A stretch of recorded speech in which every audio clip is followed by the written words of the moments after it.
Uma boa tarde a todos. Fala, meus amados e minhas amadas. Com muita gratidão, estou aqui mais uma semana gravando um novo episódio do podcast. Fiquei muito feliz com os retornos da semana passada. Espero que essa semana vocês todos possam escutar novamente. E hoje a gente vai falar sobre um assunto bem presente na nossa rotina, bem presente no nosso cotidiano, que são os vícios.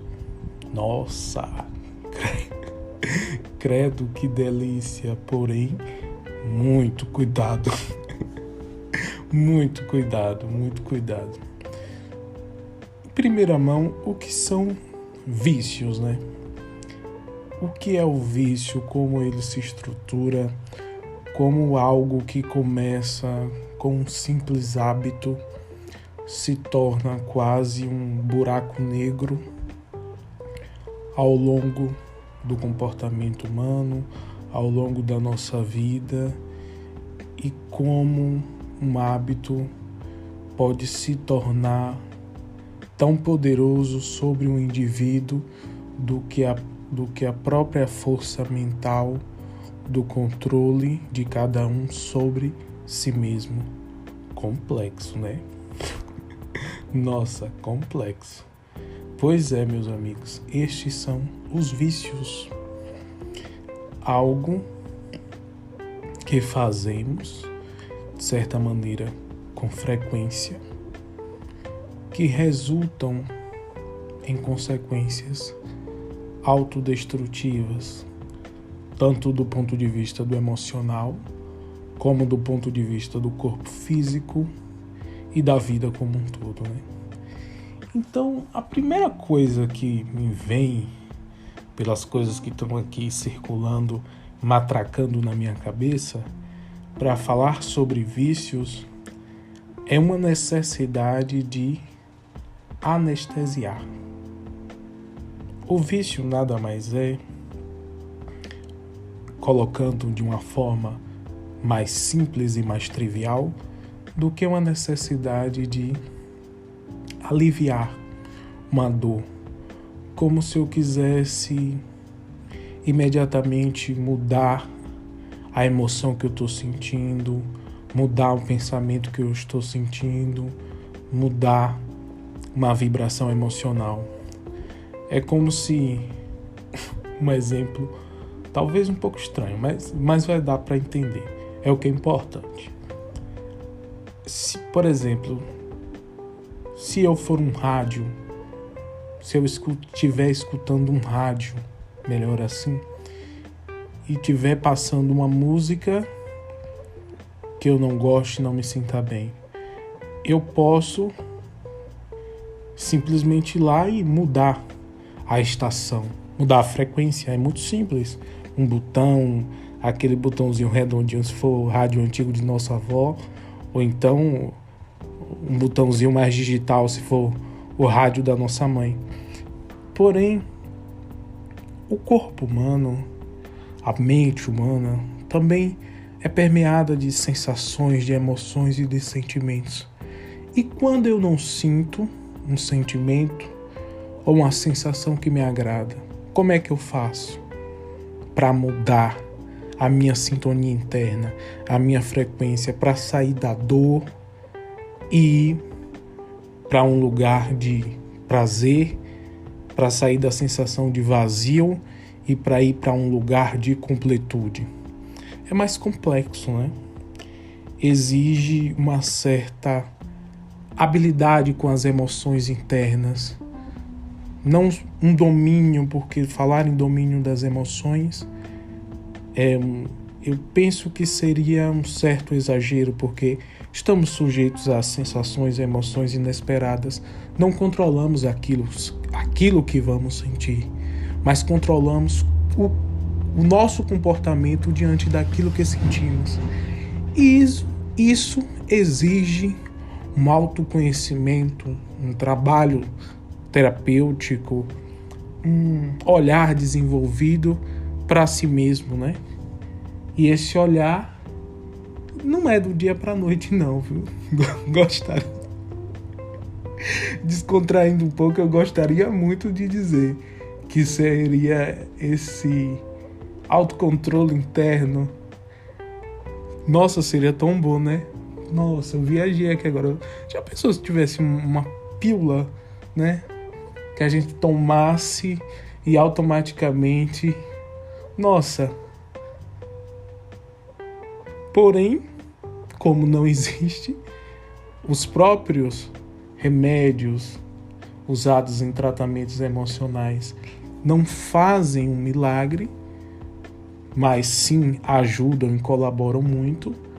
Porém, o que mais se aproxima desse anestésico, desse condicionamento, são os elementos do vício, que aí são variados, meus amigos. Vem desde álcool, desde os entorpecentes, ao açúcar, a um determinado comportamento, a um vício cognitivo. Então, os vícios são muito, muito variados, desde o vício em pornografia e internet, que hoje está se tornando cada vez mais comum e mais popular, né? E é um vício muito oculto. Geralmente as pessoas que têm esse vício, ele se apresenta muito de uma maneira oculta, mas não deixa de ser tão destrutivo quanto todos os outros. A gente, hoje em dia, a cultura, o senso comum de alguma forma, foca muito no elemento do vício. Ah, porque é um drogado, não sei o que. Muitas vezes a pessoa tá, de certa forma, julgando o comportamento da outra pessoa e tem aqui seu vício em açúcar ou seu vício em pornografia. De alguma forma, o comportamento é similar. É a tentativa de anestesiar uma dor, é uma adicção, existe uma dor psicológica e a pessoa quer se libertar daquilo, né?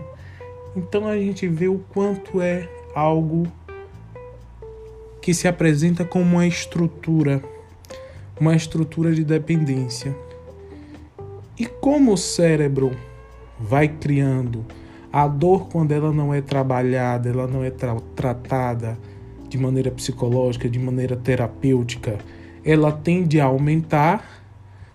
O elemento do vício, a quantidade, a frequência de vezes, isso tende a aumentar também. Então é muito interessante como essa dependência se torna algo muito exponencial na vida das pessoas que sofrem de alguma dependência, seja ela química, seja ela emocional, que de alguma forma se torna também um vício, a depender de como isso se estruture dentro do comportamento da pessoa. Então, essa negação da dor, não deixa de ser, essa tentativa de remediar, traz à tona uma reflexão nesse momento. Talvez seja uma segunda parte de como falar sobre isso. Mas vem muito para mim toda a bagagem, né? Todos nós temos a bagagem. Todos nós carregamos alguma coisa.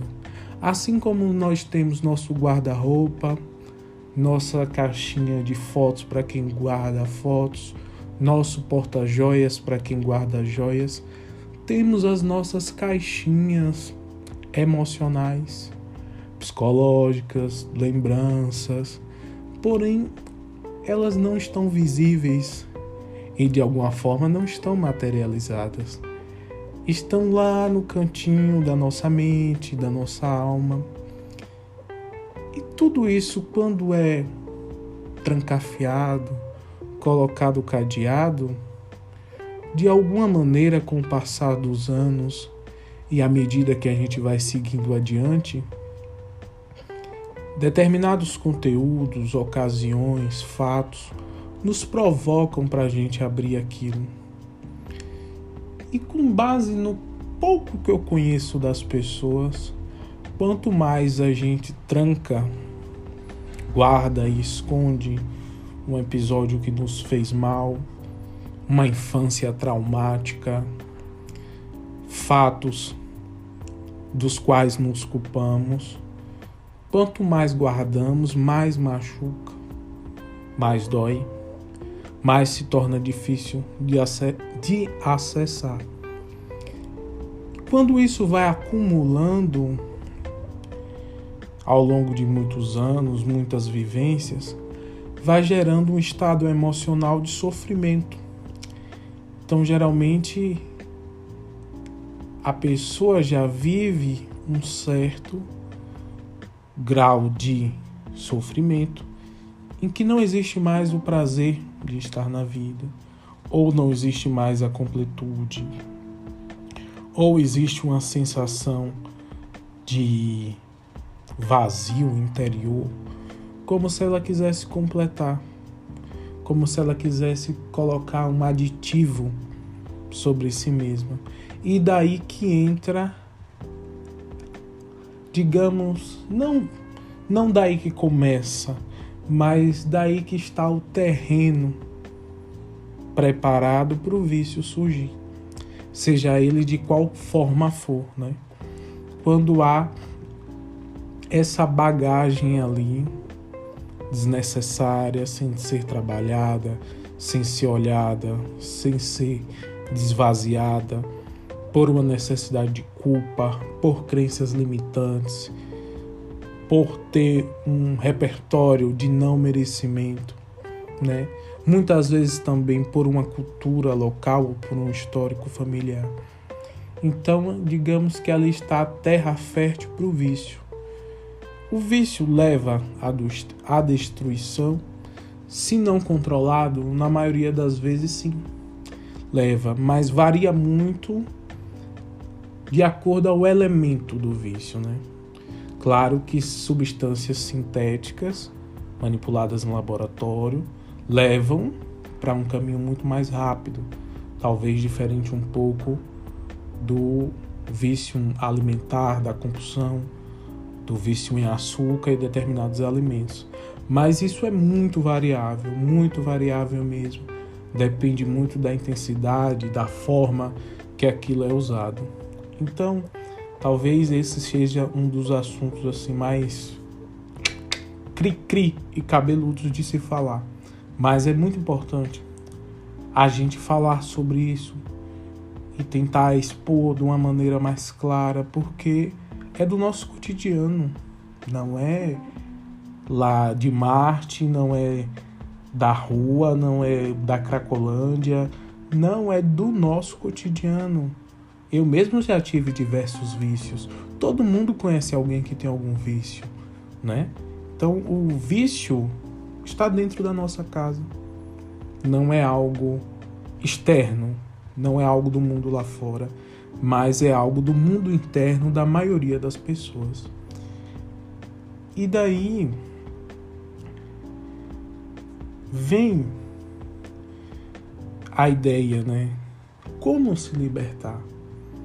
Como é que eu posso mudar esse padrão, esse determinado comportamento, algo que me afeta, mas ao mesmo tempo eu gosto porque me sinto bem.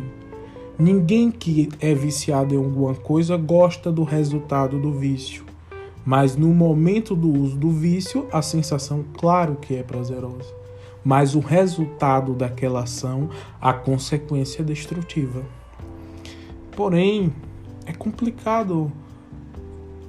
Complicado não, porque complicado.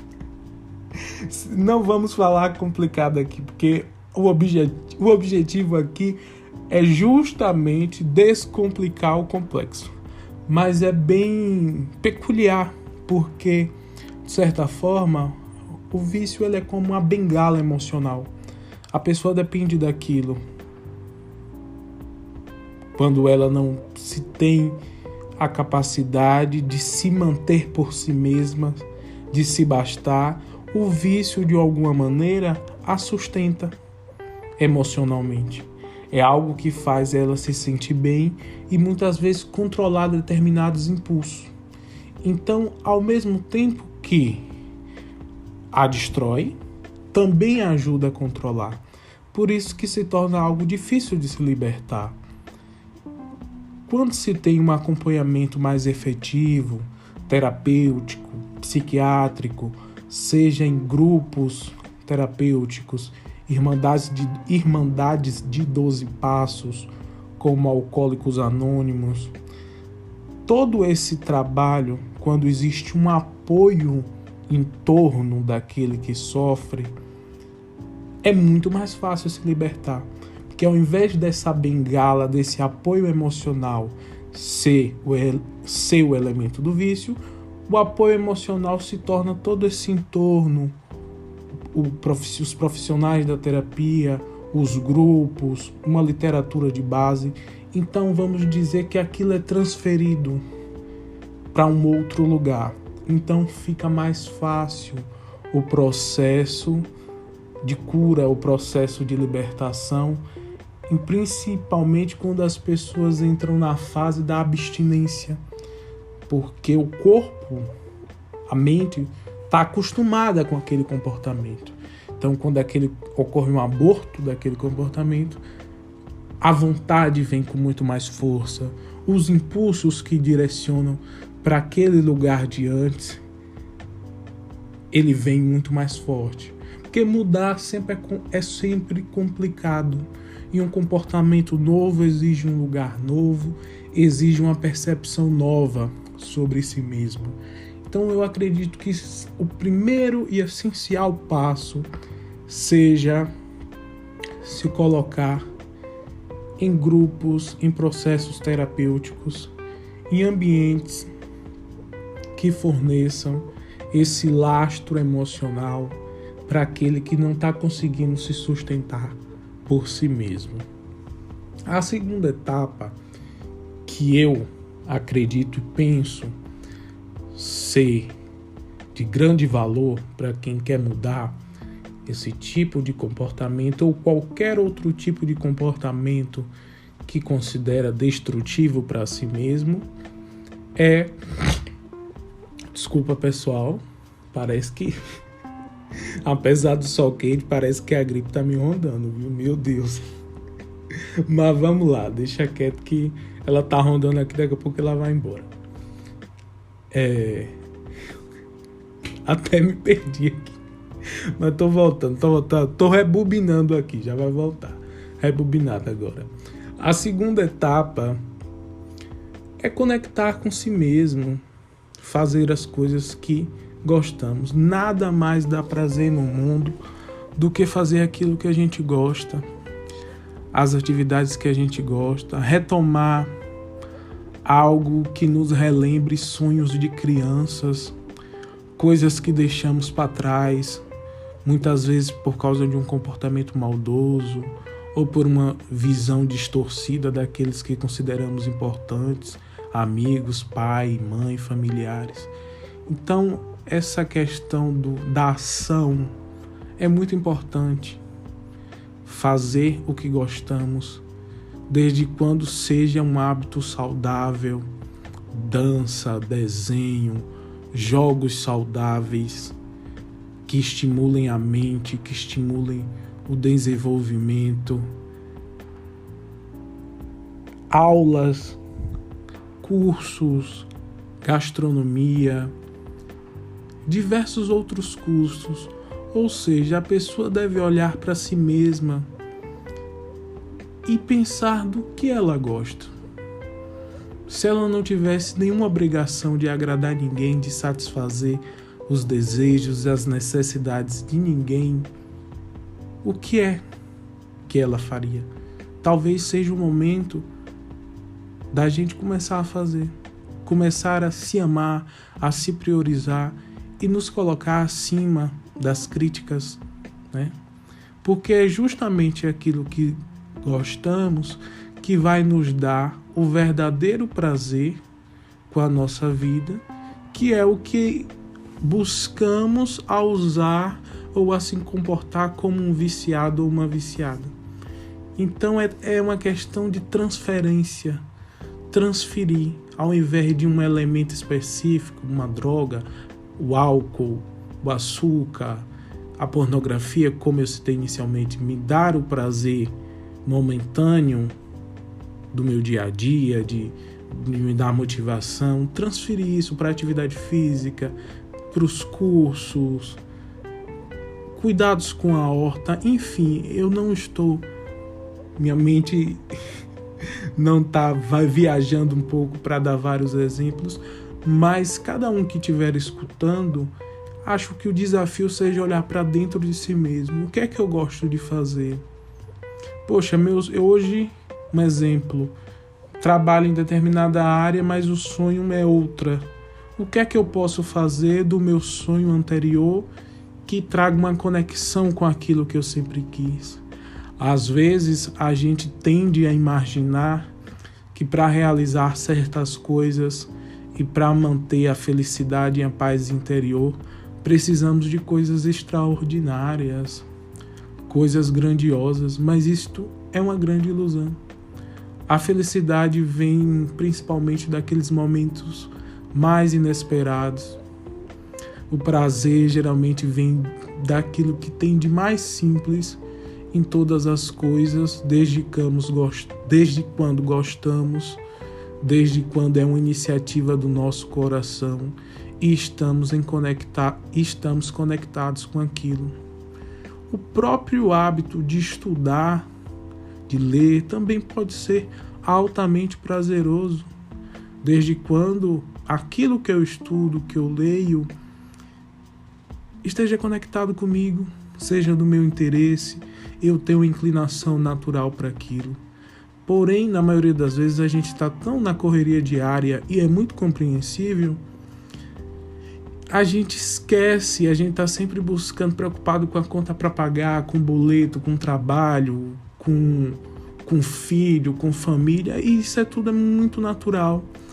Mas não podemos deixar de esquecer do espaço de nutrir a nossa alma, nutrir a alma com coisas boas, com bons hábitos, com boas atividades, coisas que a longo prazo vão trazer prazer, vão trazer bem-estar físico, vão trazer uma conexão com o corpo, com a mente.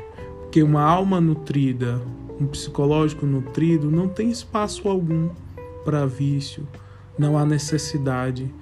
Aquilo não cola mais, porque a pessoa já se sente completa consigo mesmo.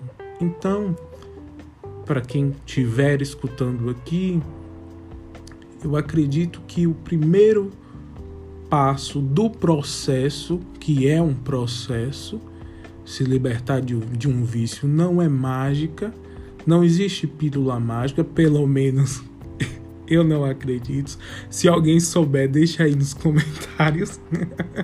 Já gera assunto por próximo episódio, né? Não existe pílula mágica, mas existe sim um processo que pode ser feito acompanhado com um profissional, que já pode ser iniciado a partir das informações que você aprendeu aqui, a partir das informações que você aprendeu e está aprendendo em outros lugares, né?